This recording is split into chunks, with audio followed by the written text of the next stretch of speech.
Hey, I'm back with Mecum Auctions, and we're on the move. Today we're at Roadkill Nights, just outside of Detroit, Michigan. And with me is longtime Automotive TV personality and hot rod enthusiast, Cristy Lee. Cristy, this is not your first Roadkill rodeo. You've been out many times before. Whenever you're here on site, are you ever overwhelmed or surprised by the level of passion here in the Motor City? It's weird. They keep asking me to come back. I don't know why. Like, I thought after last year and all those embarrassing things that happens, they would be like, don't ever come back. No, I'm just kidding. I'm just kidding. No, I love coming out to this event. Tim Kaniskis and I were actually talking about it earlier, and how this event is so different than I think it would be if it were in a different state, per se. So we're doing live drag racing on Woodward Avenue, which is extremely historic. It's Woodward Dream Cruise. It means a lot to everyone in this area. But it's Michigan, and Michiganders really take pride in every single thing that they do. So having an event like this in the state of Michigan, like the drivers that are coming out here, yeah, there's money at stake, but it's about bragging rights. It's about the pride in their ride, and that's what makes this event so awesome, and that's why I love it so much. Well, and you've already tapped into really what we're seeing, which is the spirit of Roadkill, which is really all about celebrating that motoring heritage, as well as really doing it yourself with wrenching, putting together a build, putting in loads of passion, showcasing ingenuity. There's a lot here. Anything catching your eye that you've seen so far?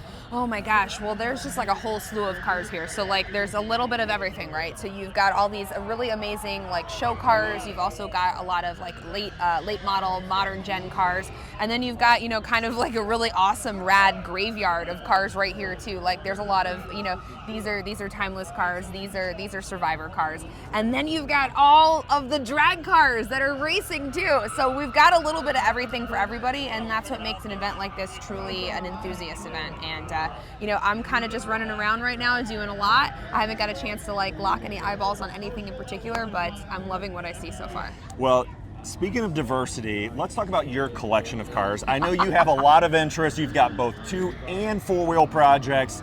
Let me start with, you've got kind of a neat 1950 3100 in the works. Fill me in.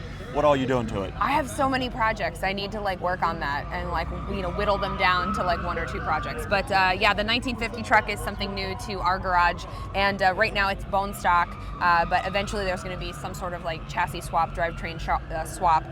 So it's really just bringing it, the body off frame into a modern drivetrain, modern chassis. So hopefully that's going to happen sooner than later, but I'm so busy here at Roadkill and working all these events.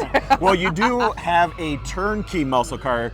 I heard that you have a modern Mopar. Did you just get the keys to a Hellcat? Is that right? I did. Okay. I bought the keys to a Hellcat. I wish I got it. I bought the keys to a Hellcat. Fill me in. What's the color? What are the specs? What would you go with? I actually bought a 2016 Hellcat, and I went back to the 16 model because when they first debuted the Hellcat, it was available in a manual transmission. I think in 17 they offered it as a dealer option, but there's very few and far between. And then after that, they're all the 8-speed automatic, which don't get me wrong, the 8-speed automatic, like that is a really flawless transmission. It's like, it actually drives better than I think any like actual driver can drive, but there's something about a manual transmission and having a clutch and a stick shift that like that's a driving experience to me. Yeah, it connects you to the road. Yeah, absolutely. And you know, I had to have that. So I did kind of hunt for a little while because the manual trans are getting kind of hard to find. So I got the 16 manual transmission. It's in white, Hellcat, and yeah, I'm doing a little track time with it. So I've already snuck in 1 track day with the car, and hopefully I get to do some more modern upgrades on that too, some go fast goodies for that car soon.